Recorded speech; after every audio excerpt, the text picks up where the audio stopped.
Sir నమస్కారం sir. నమస్తే అండి. సార్ 'మంచు విష్ణు' గారి 'కన్నప్ప' సినిమా పైన అంటే సోషల్ మీడియాలో కానివ్వండి, ట్రోలింగ్ ఏ స్థాయిలో జరుగుతుందో మనకు తెలిసిందే. అంటే రిలీజ్ అయిన టీజర్‌లు, ఆ పోస్టర్‌లు ప్రతి దానిపైన కూడా ట్రోలింగ్ జరుగుతూనే ఉంది. అయితే దీనిపైన నిన్న ఒక జరిగిన ఈవెంట్‌లో రిపోర్టర్స్ అడిగారు. "మేము ఇంత ఎక్కువగా ట్రోలింగ్ జరుగుతుంది కదా! మీ ఒపీనియన్ ఏమన్నప్పుడు 'మంచు విష్ణు' గారు పెద్దగా పట్టించుకోవాల్సిన అవసరం లేదని" చెప్పేసి వదిలేశారు.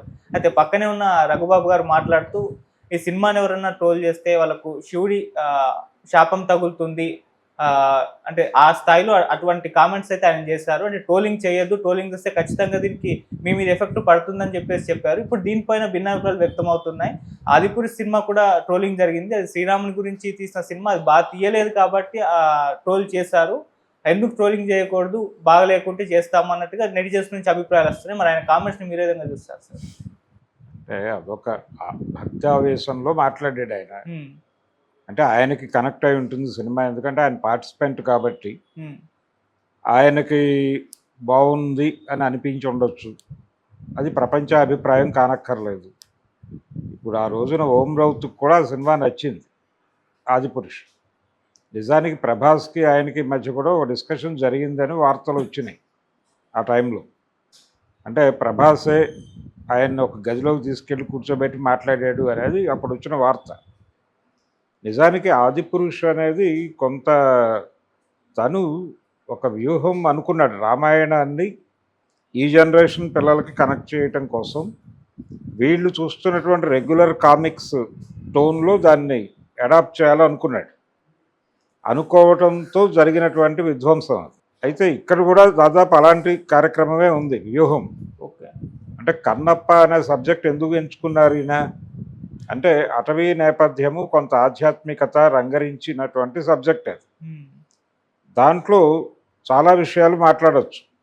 అంటే ఆల్రెడీ మనకి టీజర్లు ట్రైలర్లలో అర్థమవుతోంది. ఎవరో ఆ జాతి మీద ఇంకొక 3 జాతుల వారు దాడి చేయబోతున్నారు. ఆ దాడిని ప్రతిఘటించాలి. ఇది జరిగి కూడా ఉండొచ్చు. అంటే చరిత్రలో అక్కడ ఉన్నటువంటి తెగల మధ్య యుద్ధాలు జరిగి ఉంటుంది.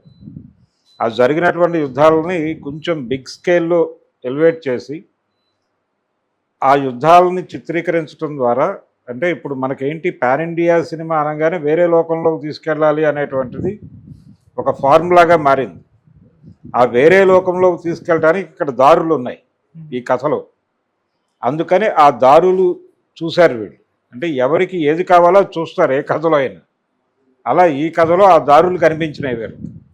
ఆ దారులు కనిపించడం వలన ఇవన్నీ అంటే బాహుబలి కంపారిజన్ ఇవన్నీ అంటే పాన్ ఇండియా మార్కెట్ని మనం పట్టుకోవాలంటే ఈ ఎలిమెంట్స్ అన్నీ ఉండాలి. అలాగే భక్తికి సంబంధించినటువంటి వ్యవహారం కూడా కొంచెం బలంగా ఉండాలి. అందుకనే వీళ్ళు మోహన్ బాబు గారి క్యారెక్టర్ కూడా మేము అంతకు ముందు ఉన్నటువంటి సినిమాలకి భిన్నంగా చిత్రీకరిస్తున్నామని చెప్పారు. చెప్పి దానికి పురాణాల నుంచి కొన్ని ఇవి కూడా చెప్పారు. అంటే ఎక్కడి నుంచి తీసుకున్నారు, వాళ్ళు ఎందుకు అలా డివియేట్ అయ్యారు. అంటే గుబ్బి నాటక సమాజం అని ఒకటి ఉంది కర్ణాటకలో. ఆ నాటక సమాజం వాళ్ళు ఈ కన్నప్ప నాటకం ఆడిన సందర్భంగా ఆ క్యారెక్టర్ని అలా డిజైన్ చేశారు. అంటే ప్రేక్షక రంజకంగా ఉండటం కోసం చేసినటువంటి డిజైన్ అది. దాన్ని రాజ్ కుమార్ గారి సినిమాలో అడాప్ట్ చేసి లింగమూర్తి గారితో చేయించారు. లింగమూర్తి గారు వద్దని చెప్పుండాల్సింది ఆ రోజున, ఆయన చెప్పలేదు. దానికి కొంచెం డోస్ పెంచి బాపు గారు వాడారు కన్నప్పలో, రావుగోపాలరావుతో చేయించారు. ఆ క్యారెక్టర్ని పవిత్రంగా మేము చూపిస్తున్నాము అని దూర్చెట్టు రాసినటువంటి కావ్యం నుంచి కొన్ని రెఫరెన్సెస్ చెప్పారు. చెప్పి గౌరవప్రదమైనటువంటి అర్చకుడిగానే చూపిస్తున్నారు. అలాగే ఇంకొక వ్యవహారం ఉంది. అంటే ఆయన నాస్తికుడు, అంటే శైవానికి నాస్తికుడు. ఆల్రెడీ ట్రైబ్స్కి వేరే దేవతలు ఉంటారు, ఆ దేవతలకి బద్ధుడు అనేటువంటి ఒక అభిప్రాయం ఉంది. అయితే దాన్ని కూడా వీళ్ళు పక్కకి నెట్టి శైవమే సర్వము అన్న పద్ధతిలో నడిచింది కథ. మనకి ఆ ట్రైలర్స్లో అర్థమవుతోంది. కాబట్టి వీటన్నిటి మేళవింపుగా ఒకటేమో బలంగా ఒక హిందుత్వ ప్రచారం కూడా దీనిలో ఉంటుంది అండర్ ప్లేలో. దీంతో పాటు ఈ వ్యవహారాలన్నీ ఉంటాయి. ఈ తెగల మధ్య యుద్ధాలు, చాలా బిగ్ స్కేల్ వార్ సీన్స్ ఇవన్నీ ఉంటాయి. నిజానికి పాత రాజ్ కుమార్ గారి సినిమాకి కన్నప్ప సినిమాకి ఆ తేడా కనిపించింది. ఆ రోజున్న మార్కెట్ని పట్టుకోవడానికి కొన్ని ఎలిమెంట్స్ జోడించారు వీళ్ళు కూడా. ఉమ్, ముళ్ళపూడి వెంకటరమణ గారు కూడా బ్లైండ్ ఫైట్లు ఇలాంటివి పెట్టాడు, డ్రమ్ డ్యాన్సులు. ఇవన్నీ ఆ జనరేషన్ ఆడియన్స్ని అట్రాక్ట్ చేయడం కోసం చేసినటువంటి గిమ్మిక్కులే. అవే గిమ్మిక్కులు వీళ్ళు చేస్తున్నారు. కాకపోతే వీళ్ళ ప్రోగ్రామ్ పాన్ ఇండియా మార్కెట్. ఉమ్, ఆ రోజున బాపు గారి మార్కెట్ లోకల్ మార్కెట్, కృష్ణరాజు బాపు గారిలో. కానీ వీళ్ళదేమో పాన్ ఇండియా మార్కెట్. అందుకని వాళ్ళేవో 2-3 ఎలిమెంట్స్ వాడితే వీళ్ళు ఆ ఉన్నటువంటి ఎలిమెంట్స్ని ఇంకొంచెం విపరీత ధోరణిలోకి తీసుకెళ్ళి అద్భుత రసంలో కథ చెప్పేటువంటి ప్రయత్నం ఒకటి చేస్తున్నారు. అంటే వేరే లోకంలోకి తీసుకెళ్ళాలి. ఆ వేరే లోకంలోకి తీసుకెళ్ళడానికి కావాల్సిన స్పాన్ కోసం న్యూజిలాండ్ వెళ్ళారు.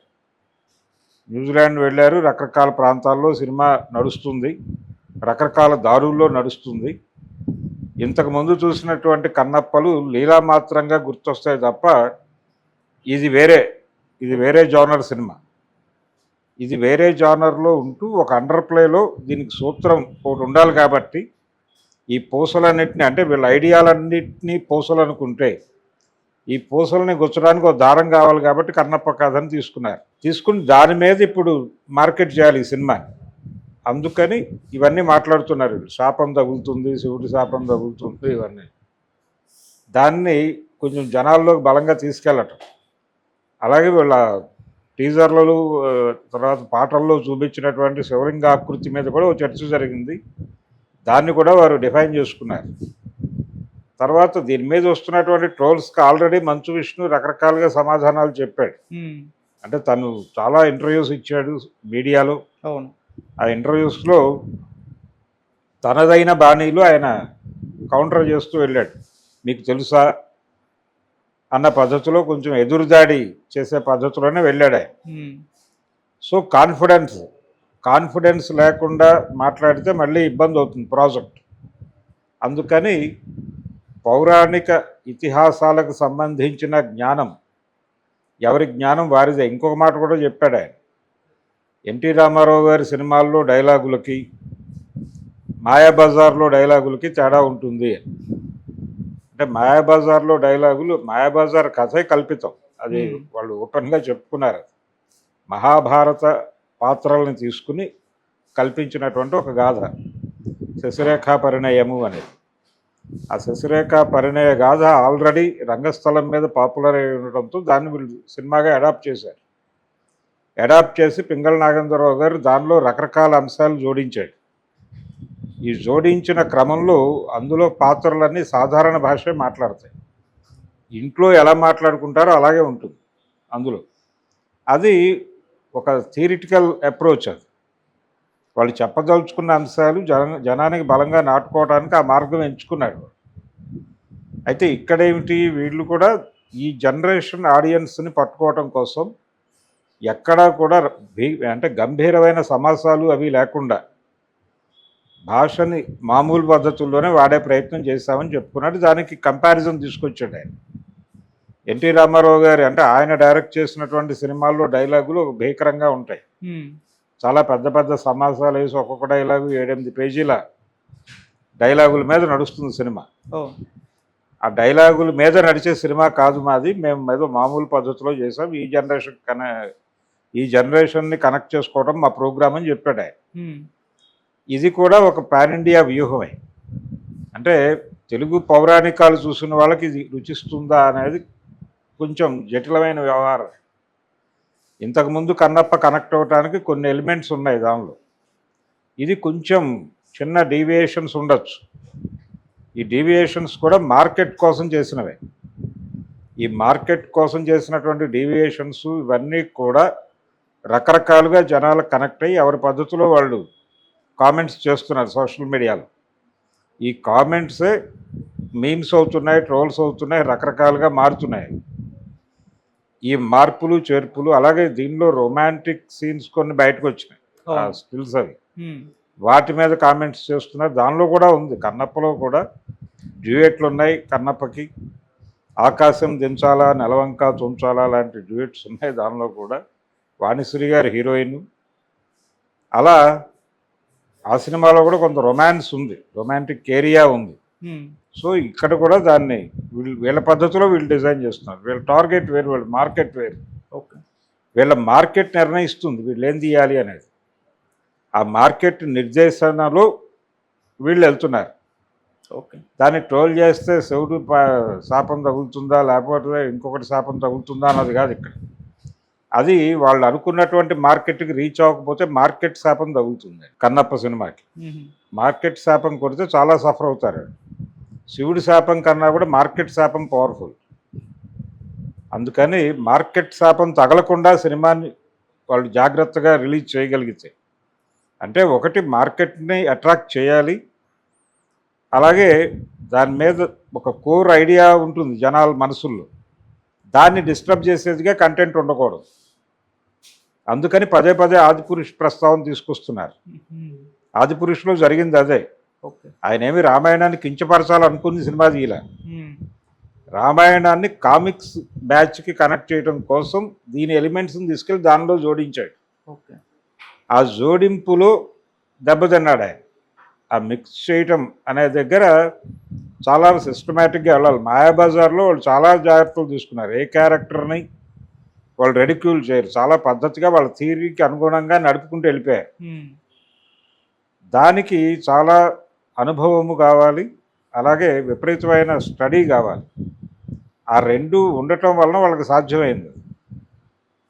ఆ తర్వాత ఎవరికీ సాధ్యం కాలేదు. కారణం అదే. అందుకని రెండోది వాళ్ళకు ఒక ఇది ఉంది, ఒక ఐడియాలజీ ఉంది. చాలా క్లియర్గా ఆయన గాంధీయన్, ఆ రైటర్. ఆయన గాంధీ గారి ఫిలాసఫీని విపరీతంగా నమ్మిన వ్యక్తి, పైగా కృష్ణా పత్రిక నుంచి వచ్చినవాడు. అందుకని ఆ అవుట్లుక్ కనిపిస్తుంది దానిలో. ఓకే. చాలామంది పరిశోధకులు వదిలేశారు, కానీ నిజానికి మాయాబజారు స్వతంత్ర సమరంతో లింక్ అయి ఉన్నటువంటి సబ్జెక్ట్ అది. ఇది పౌరాణికంలా కనిపించేటువంటి సాంఘికం మాయాబజార్. అందుకని దాని గొడవ వేరు, వీళ్ళ గొడవ వేరు. వీళ్ళది మార్కెట్ అన్వేషణ, మార్కెట్ కోసం చేసినటువంటి ప్రాజెక్ట్. మార్కెట్ని ఇబ్బంది పెట్టకూడదు,